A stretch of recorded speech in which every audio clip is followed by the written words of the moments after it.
up, what up, what up, what up? Welcome back to the table where everybody eat. Y'all know what to do. Hit that like button for your boy. Then that subscribe notification bell. That way you stay in the loop of what we got going on in the market. Now today we're talking about Resolve AI, and it's been a minute since I made a video on Resolve AI. But as you see, we closed at $4.32 on September 4th, 2025, up roughly 5.37%. And if you guys recall from that last video I made on Resolve AI, I told you guys that one of our price targets to the upside was 432, and then I believe 480 or 482 or somewhere in that range. So with us hitting that price target of 432, I decided to double back and come through with an update on Resolve AI. Now, all I'm going to do is go through the levels. I'm not going to really cover any news besides the fact that Citadel leads a $50 million strategic investment into Resolve AI to accelerate AI-powered retail. Now, as you see, we are still down 50% over the last year, meaning the last 52 weeks, but we are now up 9.2% year to date. And over the last 6 months, we are up a whopping 208%. Now, if you guys are rocking with us over here at the table where everybody eat or on YouTube, and you know we've been accumulating this thing since around $1.50. Speaking of that, here's our Discord community. Everybody eats. Link will be below in the description and pinned in the top of the chat. We're currently running a 50% off your first month. So if you wanted to come sit at the table where everybody eat, be sure to use the promo code DROP50 to get 50% off on your first month. And this is where we talk about hot stocks, penny stocks, long-term stocks, swing trading, option plays, the overall market, you name it. And the other day, I believe in hot stocks, I told them about Resolve AI when it was around, I want to say $3.74, and I could be wrong. It could be in another channel. Yeah, actually, you know what? I believe it's probably in small cap stocks. On August 30th, I told them how we have an accumulate shares around $1.35 and even heavier around that $1.52. And we ended up breaking above that $3.10 to $3.18 zone and then surpassing our $3.35 and 40 cent area, ultimately getting above $3.60. But that right there was on August 30th. So again, link is below in the description if you want to come to the table where everybody eats. Now, without further ado, here we are on the 4-hour chart.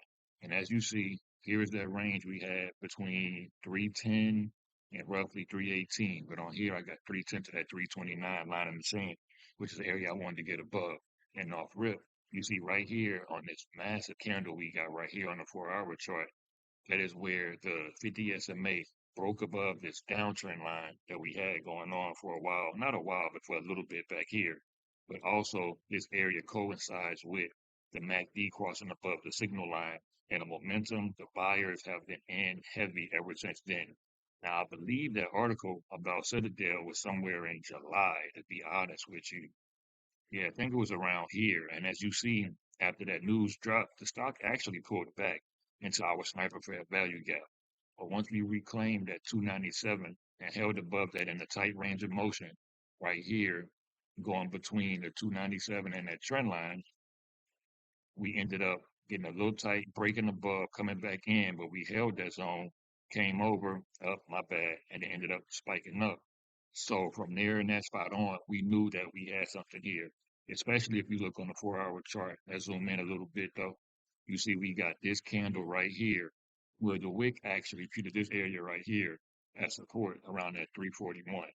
So going down to the lower time frame, we'll just go to the hour chart and let's reset this real quick. All right, coming down to the hour time frame. Once again, you see how we were struggling to get above that trend line and that $3.10, which actually now I'm gonna go ahead and turn this into a solid line, and I'm actually gonna make it green because I don't see us going back below that area. Anything could happen, but that now support. That actually should be a golden zone. Now it could easily go back to the support, but I'm gonna do it as a golden zone because this one right here, that was a resistance. I want to make this now an area of support. And with that being said, that's around that $3.42 area. So if we did get a pullback and fall back below these zones here and even at 375 with this slight little gap we got right there, I mean, I'm not saying we come back to that 342, but that will be an area to be on the lookout for. This will be a line in the sand now, just in case. Although I think we are definitely extended. I think the Bulls are in full control. institutions are probably looking at this thing now because if you guys recall from all those videos, Rezolve AI has already surpassed their record for their revenue or their target for their revenue in 2025. Now going down to a 30-minute time frame. Well, before we go to the 30-minute time frame, I want you guys to really see why I don't feel that we're going to lose that 375. And if we did, it wouldn't be very long because right here around 366, we have a lot of price action, a lot of support that can hold. But as you also see, we had these tops right here. We had this wick top there, and we had this other wick top right next to it. And then we also have this little area right here that was surely an area of supply or resistance. So with us having those areas right there, that's where I feel like we can potentially hold that area if we were to pull back.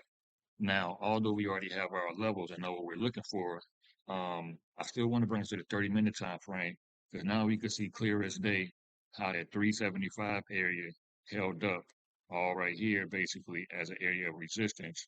But then, like I mentioned, we got this gap right here that could still get filled. Now, it's not a guarantee the way that this stock is moving. I'm not going to say we have a solid, decent uptrend because it is slightly extended. However, if I was to draw something just fairly quick, mm, I'm gonna do something like this. Matter of fact, nope, I don't like that. But I think I see something that I'm gonna end up keeping. All right, so I do like this trend line, and I'm gonna leave that there because if we were to lose and fall below this trend line, I will target that 375 and that gap. Again, not saying this is gonna happen, but then if we did come to these areas, once we got back above, I would love to see us get back into this tight range, not this tight range, but this slight trend we got on the 30-minute time frame.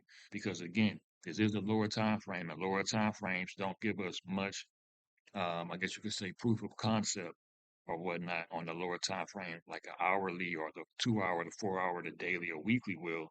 But I was to keep that zone just for my own preference. And I did not pay attention to the MACD on most of the time frames, but overall, dealing with price action, we're just going to go off of that for right now. And like I say, my target after this 432, 434 zone in the pre-market will be 481.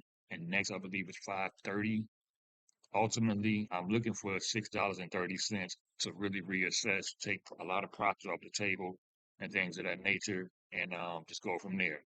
But thank you guys for watching this video. Stay tuned for the next one. Much love. We out.